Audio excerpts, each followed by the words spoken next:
Bonjour à tous, dans cette vidéo, je vais vous montrer comment changer les fréquences des signaux PWM présents sur les cartes Arduino Uno. Alors ça fonctionne aussi avec les autres cartes Arduino, mais dans cette vidéo, on va simplement faire sur les cartes Arduino Uno. Alors il faut savoir qu'il y a trois signaux PWM.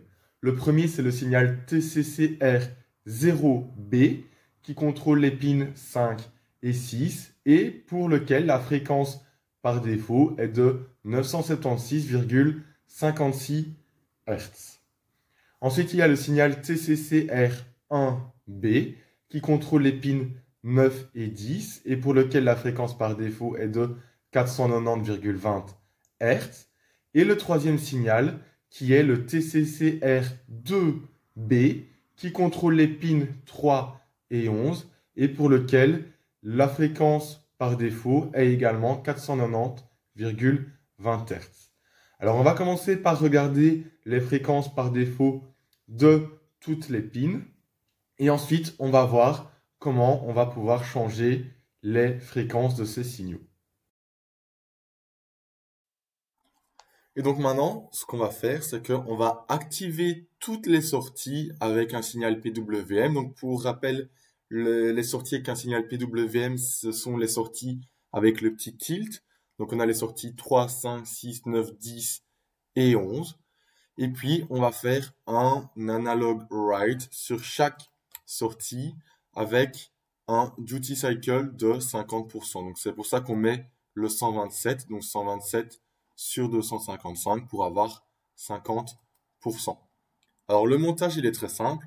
Je vais simplement brancher la borne négative, donc le ground de l'oscilloscope au ground de la carte et je vais brancher la borne positive à chaque sortie. Donc on va commencer par la pin 3 et puis après je vais aller vers la pin 5, 6, 9, 10 et 11.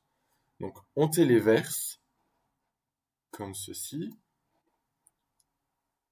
Et on peut observer les signaux affichés. Donc là, on a le signal 3 et on peut voir qu'on a une fréquence de 490 Hz. Donc c'est le signal par défaut. On va maintenant regarder aux pins 5 et 6 pour lesquels la fréquence est de 976 Hz. Donc on est bon pour la pin 5. La pin 6, on devrait avoir la même chose, c'est le cas. On regarde ensuite pour la pin 9. On a du 490 Hz, donc on est bon également. La pin 10 devrait donner la même chose, c'est exact. Et enfin, la pin 11 qui devrait donner la même chose que la pin 3. On a bien 490 Hz. Alors, les trois fréquences qu'on a obtenues sont inférieures à 1000 Hz. Donc, ces fréquences sont parfaites pour des applications basse fréquence, comme par exemple l'alimentation d'une LED, tout simplement. Mais par contre, pour des circuits haute fréquence, ce n'est pas du tout efficace, comme par exemple les convertisseurs en électronique de puissance, donc alimentation à découpage, etc. Et donc, nous, ce qu'on va faire, c'est changer la fréquence de ces signaux. Donc ici, j'ai fait un tableau récapitulatif qui reprend les trois signaux.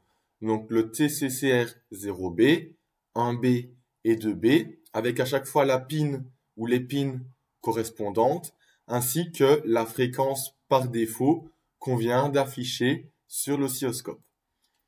Alors il faut savoir que les signaux, ils peuvent avoir une fréquence, mais maximale. Donc on ne sait pas avoir toutes les fréquences qu'on le souhaite. Et donc pour le premier signal, donc le 0B, la fréquence maximale est de 62 500 Hz, tandis que pour les deux autres signaux, donc le 1B et le 2B, nous avons une fréquence de 31 372 Hz. Ça, c'est la fréquence maximale. Et alors ensuite, ce qu'on va faire, ce sont des divisions de la fréquence maximale. Et donc, on va avoir des divisions possibles. Et donc, pour le premier signal, on pourra diviser par 1, 8, 64, 256 ou 1024, la fréquence maximale. C'est la même chose pour le deuxième signal, donc ce sont les mêmes diviseurs.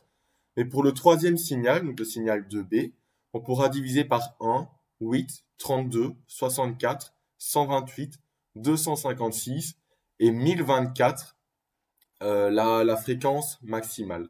Et donc, à chaque fois, quand on va diviser la fréquence maximale par une de ces valeurs, on va obtenir une fréquence différente.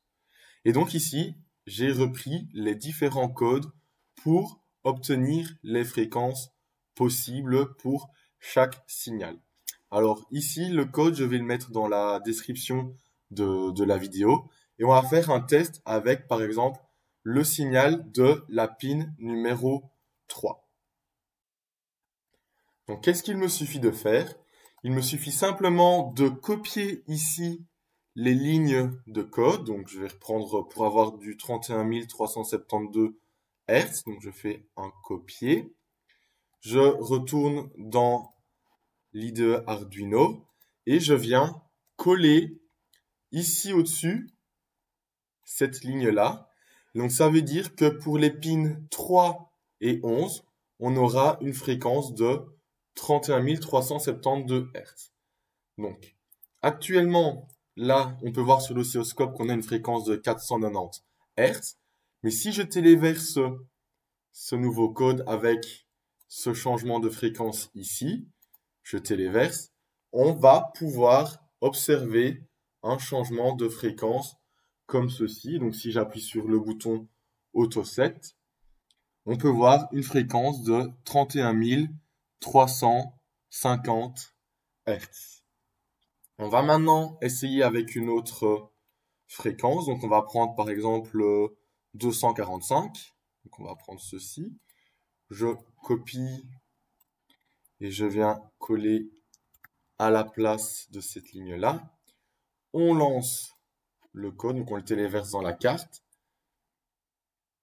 Et si je fais un auto-set, on peut voir maintenant que la fréquence, si j'utilise le trigger, est de 245 Hz. Et donc maintenant, vous savez comment changer la fréquence des signaux PWM sur une carte Arduino.